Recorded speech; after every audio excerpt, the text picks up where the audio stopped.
So, welcome to your spiritual workout plan. We're talking about different ways that you can increase your spiritual fitness this year. Now, my daughter Skylar, she is a hockey goalie. And here's the thing about hockey goalies. Really, if you think about it, they're playing a completely different game than the rest of the team.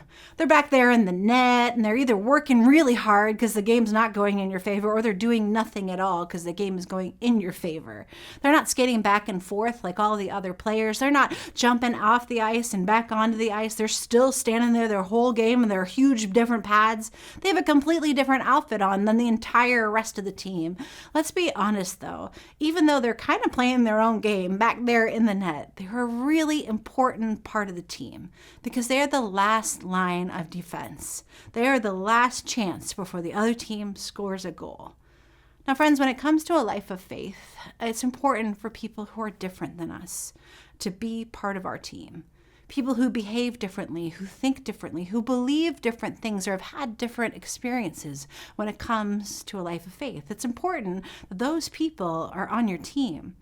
Now, the early church, it was full of all kinds of different people. There were some people like Matthew, the tax collector, who was working for the Roman government. He was cheating out his own people, the Jewish people, and when Jesus called him into ministry. He seemed like a traitor to people that Jesus would go and try and invite into ministry.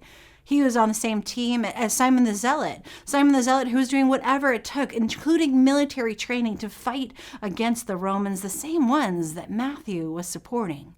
These guys couldn't be any more different. You see, the early church that included women who generally were not spoken to and marginalized and welcomed right in. And then it included people like Roman centurions, like Cornelius and his whole family.